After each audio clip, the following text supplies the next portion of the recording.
Hey guys, I'm Doug. And I'm Theo. And if you guys recall, I once told you that electrical stimulation was a bunch of communist bull honky and it wasn't good for shit. Today, I eat my words. After surgery for my ACL, when my leg was like a demobilized stick and I couldn't do anything, the number one task was to try to get quad set. Like, I could not do this at all. There's no amount of will that was making it happen. I was like, ugh, that was it.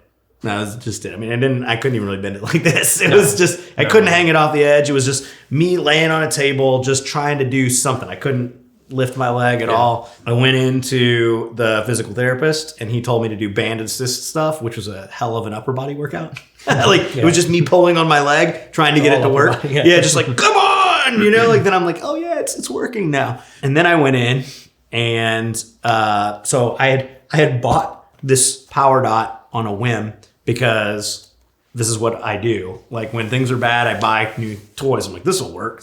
It's good for pain relief and for massage. That's what I got it for, right? Which wasn't the one I told you to buy, by the way. You told me to buy the Mark Pro, right? Yeah. So I have used these all in some capacity before. Mm-hmm. I didn't like the Mark Pro because it was only one use. It's for swelling control, yeah. It's when you're injured that the electrical stimulation can really help. So, primarily after a surgery, specifically Doug, so he had an ACL repair, you lose the ability to fully straighten your leg, your knee, and you lose the ability to fire your quads. Like you have to have that before you can be cleared to start even walking by yourself. So him not being able to do that, the swelling inhibits the muscle. We talked about that, but what the Mark Pro does, and a lot of the devices that we use it'll pulse the muscle, it'll pulse the entire leg. So it'll actually kind of flush that fluid out. So in terms of like a recovery standpoint at home, things you can do on your own, that's where I think they call it the massage on the Power Dot maybe. It's a pulse current. It's helping the body kind of use the venous return, use the muscle to pump out swelling. That's the one that I recommend. That's what I was using it for to begin with. Like when I first got, like before I went into surgery, after surgery, I was using it that way, thinking, sure, it's doing something. My first physical therapy appointment, he was like, oh, we're going to do this thing. I'm like, cool, what? He's like, we're just going to get your leg working again. And I'm like, okay. And he like just laid a couple E-Stim strips over my leg and then just sent it, cranked it. And like my leg, I didn't have to think about lifting it again. My leg just went straight and I lifted it. And I was like, whoa. And like we did like 4 or 5 minutes of it. And then he took it off and all of a sudden I could do it again because my body, like the connection was there, like the neuroelectrical, whatever connection, but then it would fade.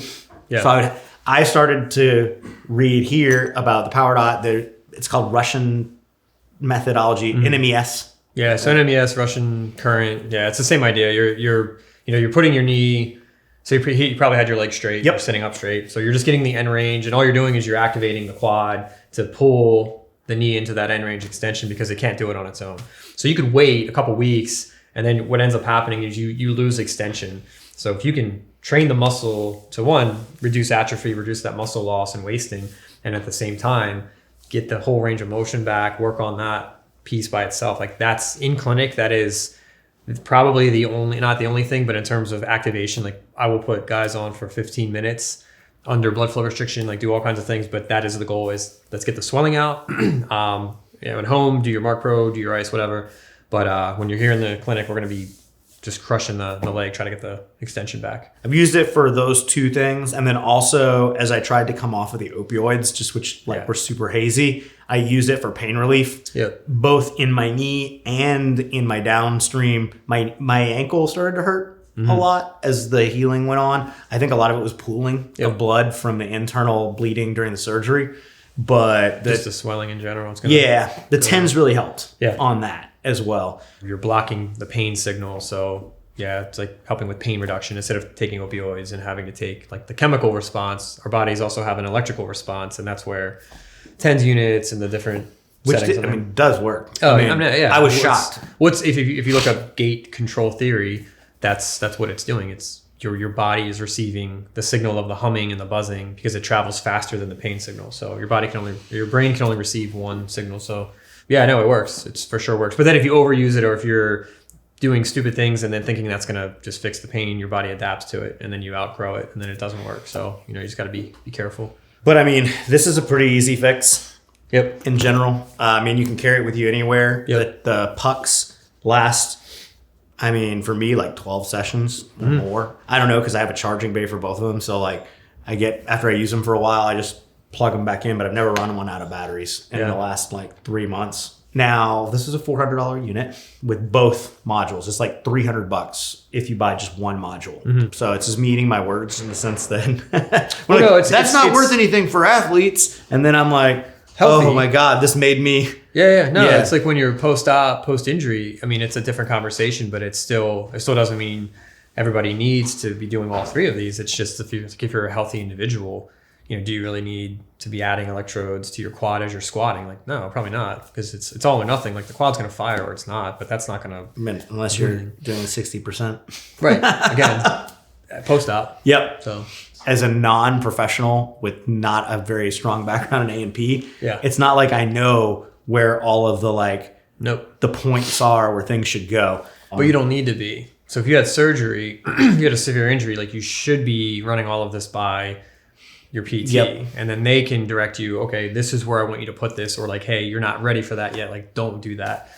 So I agree. I think some of the points, even in like the Mark Pro, I'll flip the page and I'm like, okay, well, I want you to put it on this spot, but not this spot, and then we'll go down the line. But you shouldn't be going at this alone. Like you should be talking to a provider and having them reiterate. It's still so overwhelming, the scope of the device, that I still relied pretty heavily on my PT. I brought it in and was like, hey. Perfect. And it's good. He looked on my phone, he found the manual settings and was like, hey, he took a picture of the medical device that he used for all the settings and texted it to me. Yeah. And then I set the manual settings up in the Russian method with the hospital device settings, and it'll light you up. I mean, 26 minutes of E-Stim therapy is like, whew. Right, which again, you have to be careful, because if you're post-op and you have the pad in the wrong area, and say it was like a cuff repair, and you accidentally put it on the muscle that was just repaired, and you light that thing up without having a provider fix, or at least orient you with where you should be putting it, you could undo what the surgery just did. If you're healthy, it's not worth your money, I don't think, personally. But if you're going through surgery, like, I cannot recommend this enough. I mean, it saved me half a pill bottle of oxycodone. I definitely credit it for getting my quad firing again faster, getting me back on my feet, getting moving more. Yeah, I think people who overtrain and they start yelling that they use it and they love it. It's like, well, if you're healthy and you're training and this seems to help, it's like you're probably overtraining. Because I think if you just train in a balanced way and you're doing it right, I don't think there's really a need for it. I love that we can be critical of overtraining in these videos, just so that all of the comments in the YouTube comment section are full of people who say there's no such thing as overtraining. Haven't you read David Goggins? Oh my God. We just had a discussion on Instagram, like it was an Instagram scuffle last week, and it was just like, all right, the conversation's over. Like, as soon as you reference Goggins. Lessons to be taken away from this are things that I say on video aren't necessarily true. You should consult our professional who, when I was busy shitting on E-Stim, was saying it had a place, just not in that video.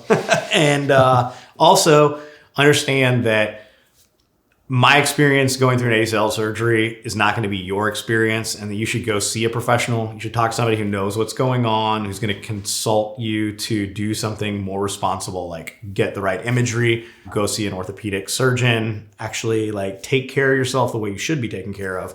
And no matter how much you think that your buddy or Doug from the internet knows about these things because he went through it, I have no idea. And if I didn't have someone like Theo to like throw my knee around and tell me I was broken, I'd still be limping around on a torn ACL. So take it for what it's worth. It helped me a lot. Also, don't forget to talk to your professional. And if you don't have one and you're thinking that you're injured, find one. You can also reach out to Teddy at tbphysio.com. That's the right website, right? Mm-hmm.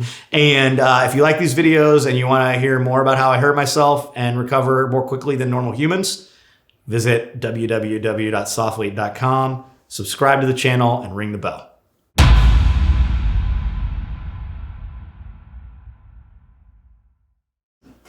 Yeah. Hold on 1 second. You gonna take a shit in your pants? Maybe. It's possible. I don't know why you have to fucking make me feel bad about it, but it's bubbling. Yeah, it's like an enclosed room.